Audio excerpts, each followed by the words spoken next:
I should have listened when the old fisherman said never use rats as bait, but I was desperate, broke, and willing to try anything. When I pulled that thing from the water with its black scales and almost human hands, I knew I'd made a terrible mistake. The fishermen said it was cursed. They had no idea how right they were. What came next turned our peaceful harbor into a nightmare. Drop a like if you dare to hear this story. Subscribe for more mysteries, and comment where you're watching from. I should have listened when the old fishermen laughed at me that morning. The sound of their mockery still echoes in my mind, mixing with the crash of waves against the harbor dock. But desperation makes fools of us all, and I was the biggest fool in Cape Misery that day. My name is Marcus Webb, and I'd been fishing these waters for 15 years without incident. 15 years of decent catches, honest work, and a reputation as reliable as the tide itself. Then the fish simply vanished. Not just from my nets, but from everyone's. The entire fleet was suffering, but I had it worst. 3 months without a single catch worth selling. 3 months watching my savings evaporate like morning mist. 3 months of my wife's worried silence and my daughter's questions about why we couldn't afford new school clothes. That's when old Samuel approached me at the Rusty Anchor Tavern. Samuel was ancient even when I first started fishing, his face a roadmap of wrinkles and scars, his eyes clouded with cataracts that somehow never seemed to affect his vision. Everyone knew Samuel, and everyone avoided him. He spoke of things that made sensible men uncomfortable, told stories that kept children awake at night, and possessed knowledge that had no business existing in the modern world. "Boy," he'd croaked, grabbing my wrist with surprising strength, "you want to catch something? Something big enough to save that pretty house of yours?" His breath smelled of whiskey and decay, but I listened. God help me, I listened. "Stop using what you've always used. The sea's changed, Marcus. She wants something different now, something warm-blooded, something that screams." I should have walked away, should have reported him to the harbour master for the ramblings of a senile old drunk. Instead, I asked what he meant.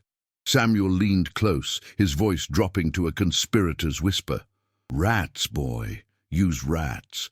The things down in the deep. They've developed a taste for fresh meat.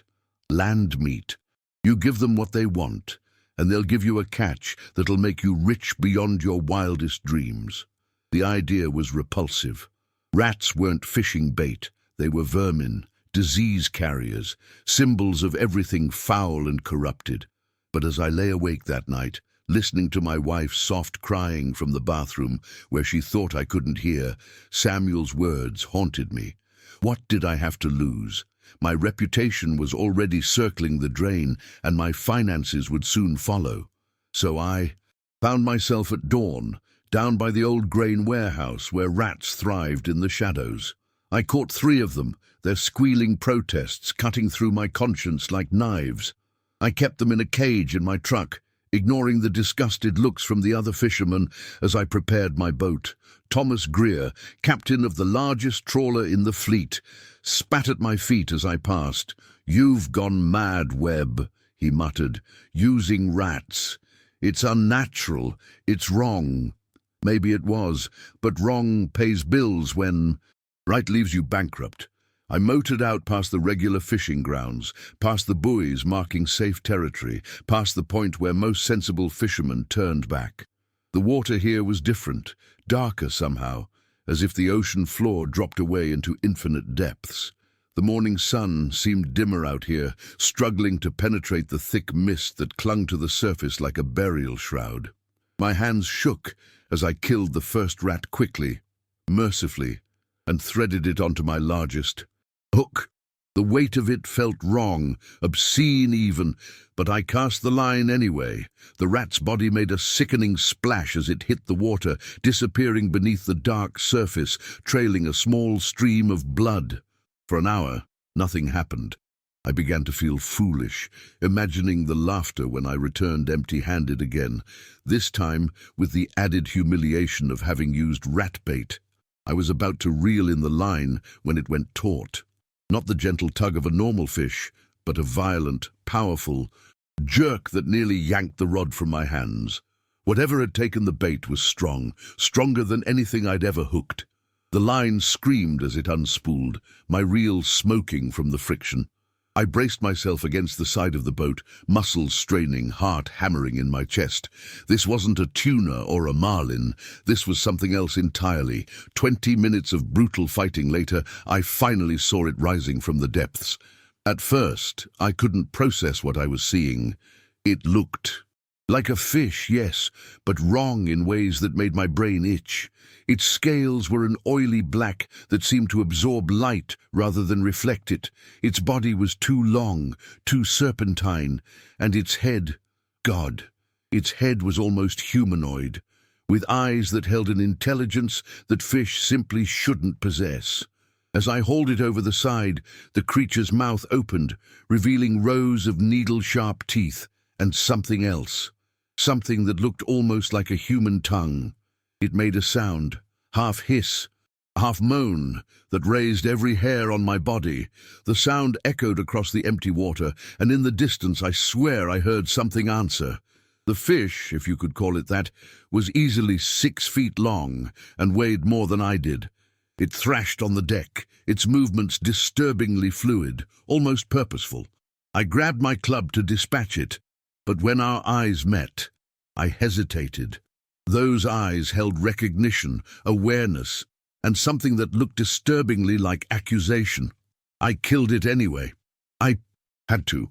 But as its life faded, it made another sound, softer this time, almost like words in a language I'd never heard but somehow understood. A warning, a curse, a promise of consequences. I wrapped the creature in a tarp, my hands trembling, my mind racing. This thing would sell for a fortune if I could find the right buyer. Strange fish always attracted attention from restaurants catering to adventurous diners, from collectors who prized the unusual, from researchers studying the mysteries of the deep ocean.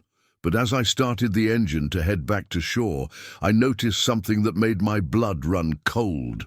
The water around my boat was churning, roiling with movement just beneath the surface.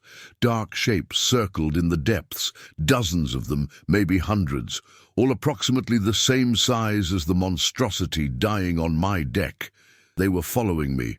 The harbor was bustling when I arrived, but the usual cheerful chaos died the moment I pulled up to the dock.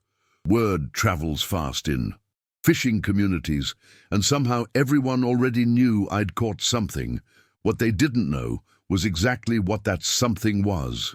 I kept the tarp wrapped tight as I secured my boat, but the smell was already attracting attention. It wasn't the typical fish smell, that clean ocean scent mixed with a hint of decay. This was something fouler, more organic, like rotting meat mixed with sulfur, and something else I couldn't identify, something that made my sinuses burn and my eyes water. Thomas Greer was waiting on the dock, arms crossed, his crew flanking him like an honor guard. "Let's see it then, Webb," he called out. "Let's see what abomination you've dragged up from the deep." A crowd had gathered, maybe 30 or 40 people, fishermen mostly, but also dock workers, shop owners, even a few tourists with their cameras ready. I hesitated, my hand on the tarp. Something in my gut screamed at me to throw the thing back in the ocean, to pretend this day had never happened, to forget. Samuel's advice and return to honest poverty, but pride is a terrible master, and I was its devoted slave. I yanked the tarp away with a flourish, revealing my catch to the assembled crowd. The reaction was immediate and visceral. Several people gasped, one woman screamed, and old man Chen, who'd been fishing these waters for 60 years, actually staggered backward and crossed himself, mumbling prayers in Cantonese. The tourists' cameras clicked frantically, capturing images that would later go viral on social media, images that would bring investigators and conspiracy theorists to our small harbor in droves. "Jesus Christ," Thomas whispered, his face pale. "What is that thing?" "It's a fish," I said, trying to keep my voice steady. "A big, ugly fish, but still just a fish, worth a lot of money to the right buyer."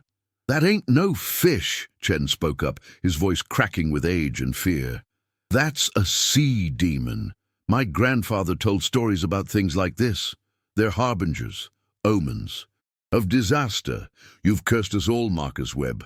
You've cursed this entire harbor. Nervous laughter rippled through the crowd, but I could see the fear in their eyes. Fishermen are superstitious by nature, and what lay on my deck violated every natural law they understood. I tried to laugh it off, tried to play the rational skeptic, but my voice sounded hollow even to my own ears. That's when I noticed Samuel pushing through the crowd, his milky eyes fixed on my catch with an intensity that belied his blindness. He approached slowly, reverently, like a priest approaching an altar. When he reached the boat, he extended one gnarled hand and placed it on the creature's cold scales. He jerked back immediately, as if burned. "Fool!" he hissed at me, his voice carrying across the suddenly silent dock. "Fool! I told you to use rats to catch fish, not to catch these. These aren't fish, boy. These are the condemned, the drowned ones, the things that should never see sunlight again." "You're insane," I shot back, but my voice lacked conviction. "You told me to use rats, and I caught a fish. A weird fish, sure, but that's all it is." Samuel's laugh was bitter and humorless. "You think the ocean gives up its treasures so easily? You think you can just take what you want without paying the price? That thing on your deck was once a man, Marcus Webb. Look closer. Look at its hands." Against my better judgment, I looked. The creature's fins. I'd thought they were fins. But now, in the harsh sunlight, I could see they were deformed, yes, but they had structure, bones, joints, something that looked disturbingly like fingers fused together with webbing and scales. "No," I said, but it was a weak protest. "That's just convergent evolution or something.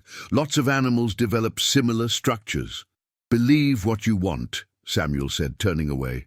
"But don't say you weren't warned. The sea keeps her secrets, and those who pry too deep pay the price. You've taken one of hers. Marcus, now she'll take one of yours." He shuffled away, leaving me alone with my catch and a crowd of people who now looked at me like I was contaminated, diseased, dangerous. One by one, they dispersed until only Thomas Greer remained, staring at the creature with a mixture of disgust and fascination. "You planning to sell that thing?" he asked finally. "That's the plan. No one in this harbor will buy it. You know that, right? You're poison now, Webb. That thing has marked you." He walked away before I could respond, leaving me alone on the dock with my cursed catch. The afternoon sun beat down mercilessly, and flies had already begun to gather, their buzzing forming a discordant symphony around the corpse. I needed to find a buyer fast before the thing rotted and became worthless. I made calls from my boat, working through my list of contacts. Restaurant owners hung up the moment I described the catch. Seafood distributors laughed and suggested I stop drinking before noon. Even the marine biology department at the nearby university declined, saying they only accepted recognizable marine species for study. I was about to give up when my phone rang. The number was blocked, the voice unfamiliar and oddly distorted, as if the speaker was talking through layers of cloth. "Mr. Webb, I understand you've caught something unusual, something the others don't appreciate. Who is this?" "A collector. I specialize in rare specimens. I'm prepared to offer you $50,000 cash for your catch. No questions asked. $50,000, more than I'd make in a good year. Enough to save my house, pay off my debts, maybe even buy a new boat." I should have been suspicious.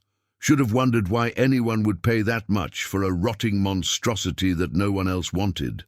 But desperation, remember, makes fools of us all. "Where and when?" I asked.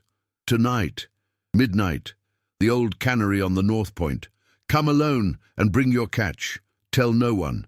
If you do, the deal is off and you'll never hear from me again." The line went dead before I could ask any more questions. I sat in my boat as evening approached, watching the sun sink toward the horizon, painting the sky in shades of blood and fire. The creature on my deck had stopped smelling like sulfur. Now it smelled sweet, sickly sweet, like flowers at a funeral. I should have thrown it back. Should have listened to Samuel, to Chen, to every instinct screaming at me that this was wrong. Instead, I waited for darkness, for midnight, for my appointment with the mysterious collector who promised to make all my problems disappear. As night fell, I noticed something that made my skin crawl. The water around the harbor was unnaturally calm, glassy smooth, reflecting the stars like a mirror, but every few seconds, ripples would disturb that perfect surface, spreading outward in precise circles. Something was moving down there, many somethings, and they were all moving in the same direction, toward my boat. The old cannery loomed against the night sky like a tombstone, its broken windows reflecting the moon in jagged fragments. I'd loaded the creature into my truck, its wrapped form taking up most of the bed, and driven the coastal road in silence, jumping at every shadow, every sound. The radio wouldn't work, producing only static no matter which station I tried, and my phone's GPS kept glitching, showing me in the middle of the ocean rather than on solid ground. I arrived 15 minutes early, parking in the gravel lot where weeds pushed through cracks in the pavement. The cannery had been abandoned for 20 years, victim of cheaper foreign imports and changing fishing regulations. During the day, it was just another depressing reminder of the harbor's declining economy.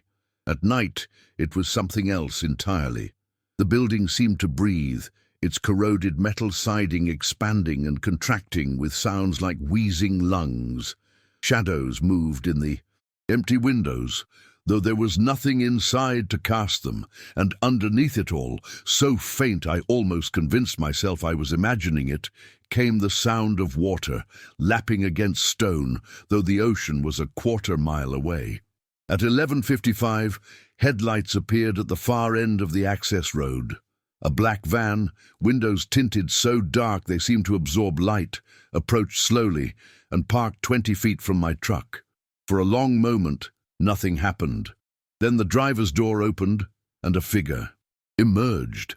I'd expected someone strange, given the circumstances. What I got was disappointingly normal. A man, maybe 50, wearing an expensive suit that seemed absurdly out of place in this setting. He was average height, average build, with the kind of forgettable face you'd pass on the street without a second glance. But his eyes, when they caught the moonlight, were wrong. Too reflective, like animal eyes caught in headlights.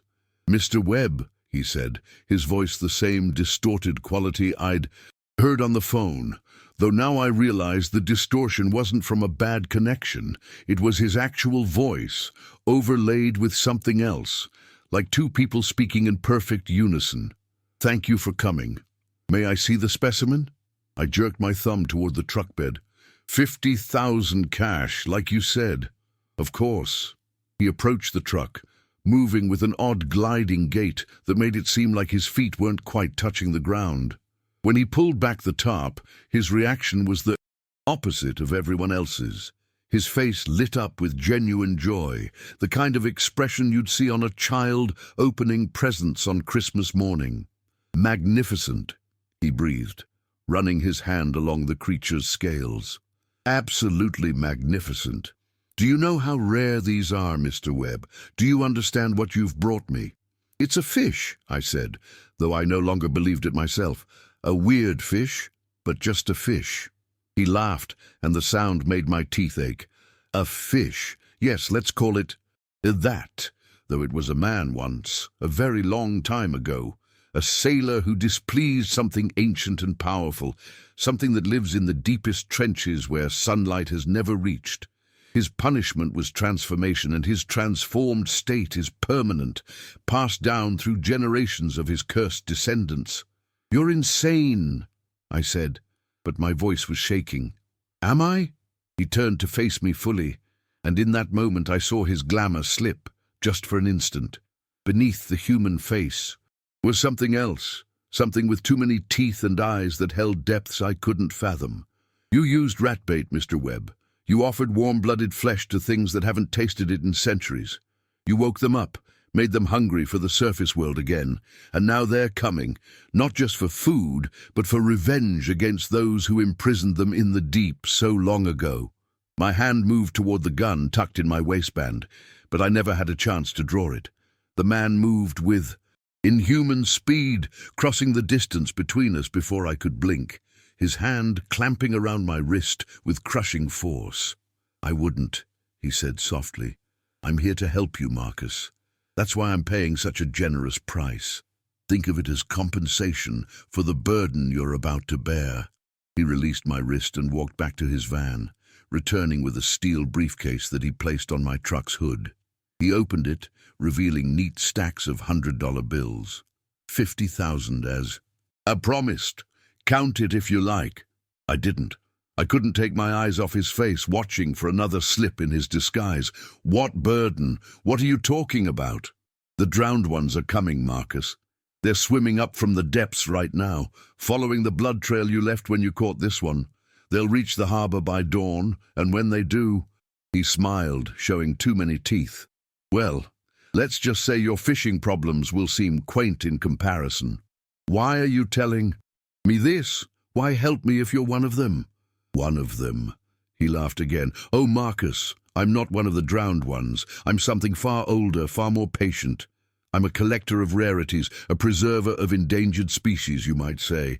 And these creatures, cursed though they are, deserve to be studied, understood, perhaps even saved.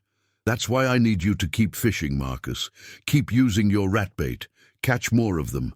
Bring them to me, and I'll pay you handsomely for each one." "You're insane.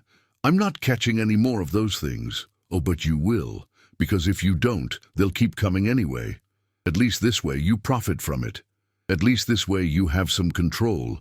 Otherwise, you're just another victim when they start crawling onto the shore, looking for warm flesh to feast on."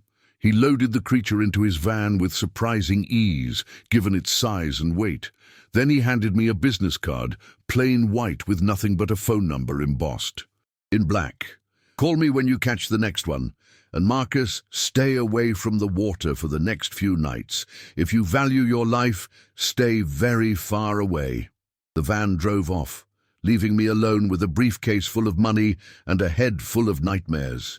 I stood there for what felt like hours, watching the stars wheel overhead, listening to the distant sound of waves that shouldn't have been audible from this far inland. When I finally got back to my truck, I found something I hadn't noticed before. A message scratched into the frost on my windshield, though the night was warm, and there should have been no frost at all. 3 words in a handwriting I didn't recognize but somehow knew. "They are coming." I didn't sleep that night. Couldn't sleep. Every time I closed my eyes, I saw those almost human hands, those knowing eyes. Heard that warning whispered in a language I shouldn't have understood. The money sat on my kitchen table, untouched, accusatory in its neatness. 50,000. In dollars that suddenly felt more like payment for my soul than for a fish. My wife Sarah found me at dawn, sitting at the window overlooking the harbor, watching the water turn from black to gray to the pale blue of morning. "Marcus." Her voice was careful, cautious. "Are you okay? You didn't come to bed." How could I explain? How could I tell her that I'd caught something that shouldn't exist, sold it to someone who wasn't entirely human, and been warned of an impending disaster that would make our financial troubles seem insignificant? So I said nothing, just pulled her close and held her while the sun crept over the horizon, illuminating a harbor that seemed, for now, mercifully normal. My phone started ringing at 6:47 a.m. Thomas Greer, his voice shaking with something between fear and fury. "Turn on the news, Webb, Channel 7, right now."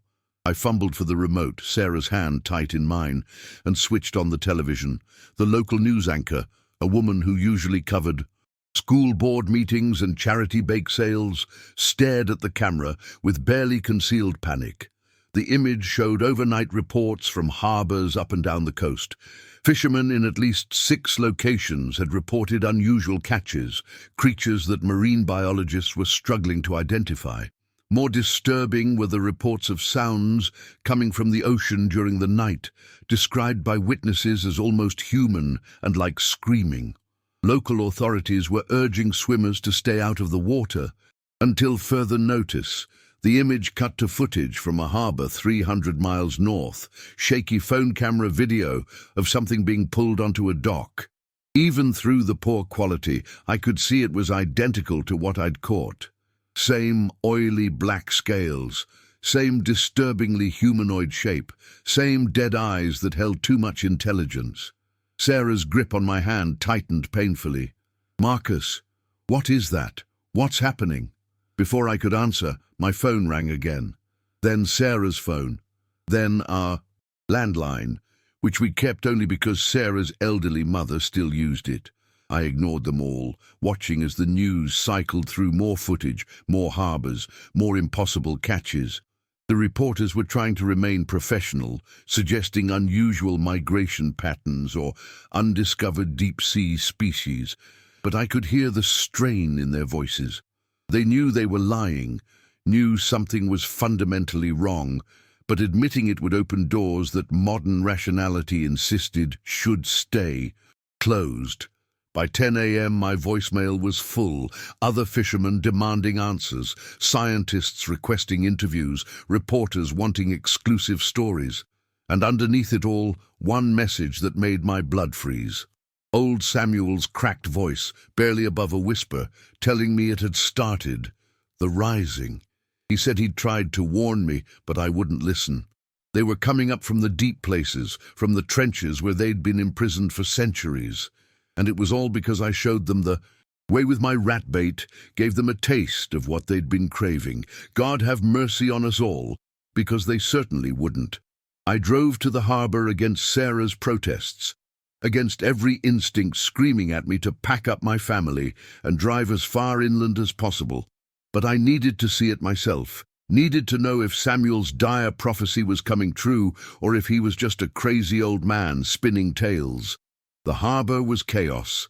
Coast Guard vessels patrolled the waters, their searchlights cutting through the morning mist. Police had cordoned off the docks, keeping back crowds of reporters and curious onlookers. But it was the fishermen themselves that caught my attention, gathered in small clusters, faces pale, voices low and urgent. Thomas Greer spotted me immediately and broke away from his group, his expression dark with rage. "You did this," he spat. "You and your goddamn rat bait. You woke something up, Webb, something that should have stayed sleeping." "I just wanted to catch fish," I said weakly. "I didn't know." "Didn't know? Samuel told you. Chen told you. We all told you it was wrong, unnatural, but you were too desperate, too greedy to listen." He grabbed my collar, and for a moment I thought he might actually hit me. "Chen's boat went out early this morning, before the Coast Guard started patrolling. He thought he'd check his traps, get a jump on the day. We found his boat drifting an hour ago, empty except for blood.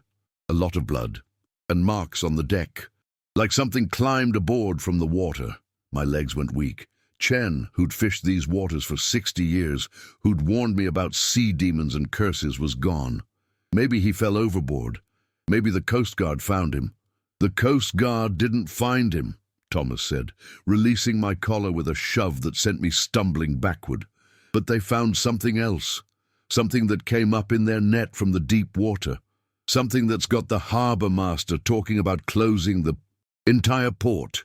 He stalked away, leaving me alone with the weight of his accusation and the terrible certainty that he was right. This was my fault. My desperation, my willingness to ignore warnings, my choice to use rat bait in forbidden waters had triggered something catastrophic. I made my way past the police line, flashing my fishing license and claiming I needed to secure my boat. The officer barely glanced at me, too distracted by whatever was happening at the far end of the dock, where Coast Guard personnel had set up some kind of command post. My boat looked undisturbed, but the water around it was wrong. It was too dark, even for the murky harbour waters, and it moved strangely, swirling in patterns that defied the normal action of waves and current. As I stood there, staring at the water that had been my livelihood for 15 years, I saw movement in the depths. Shapes, dozens of them, circling beneath my boat like sharks around chum. But these weren't sharks.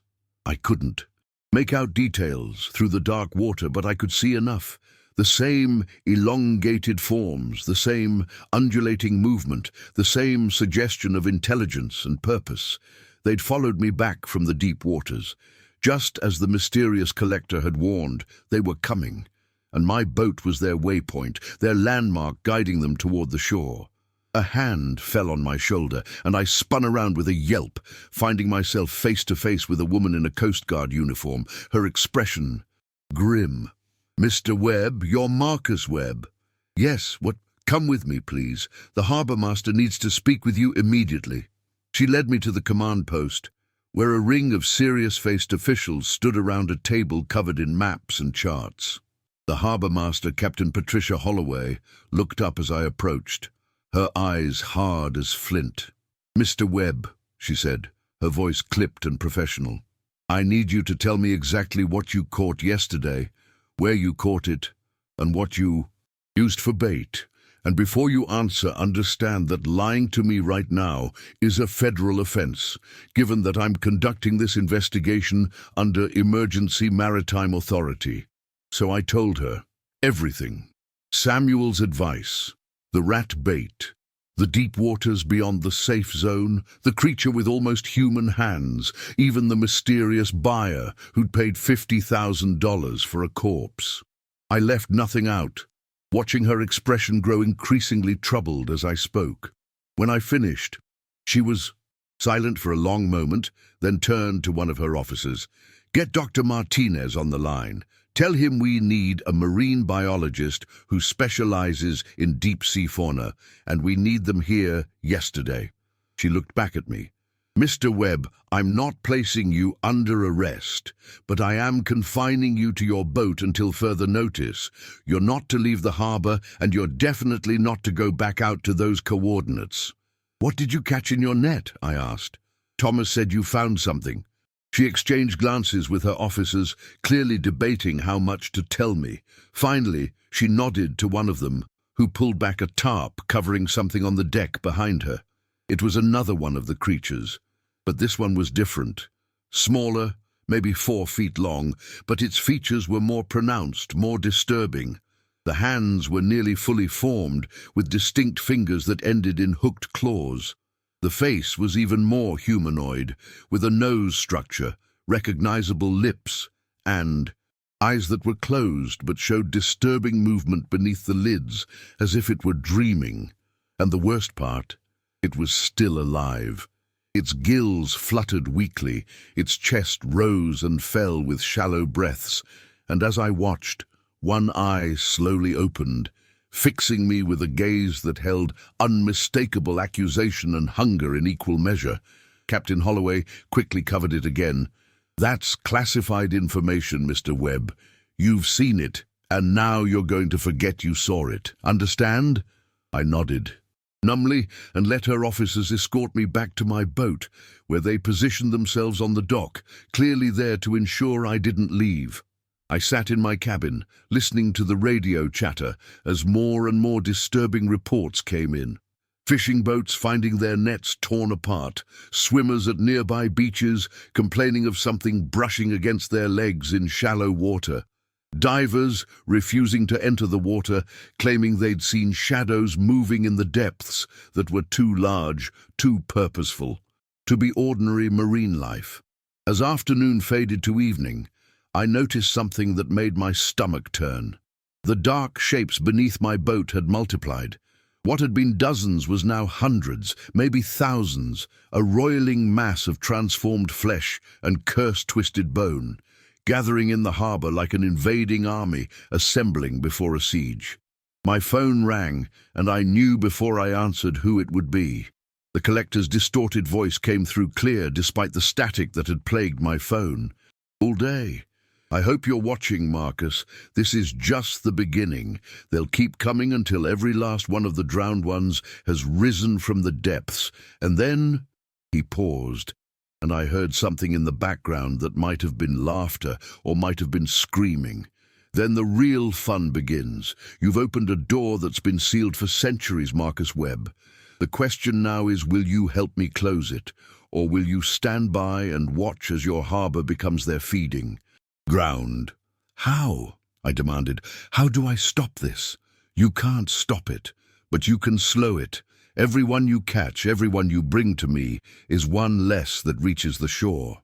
I'm sending coordinates to your phone, a location much deeper than where you fished before.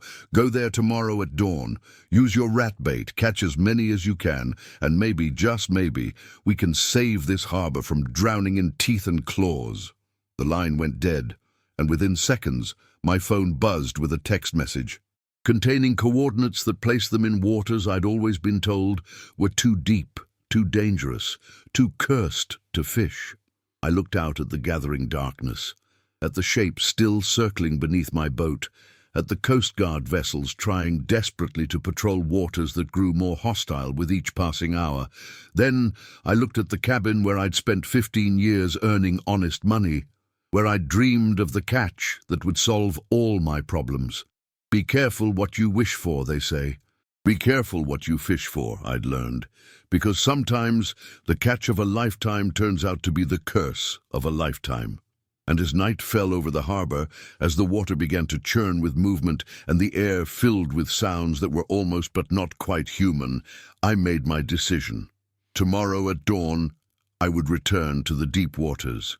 Not for money, not for redemption, but because I'd created this nightmare, and I was the only one who could end it. The only question was, would I survive? Long enough to make a difference.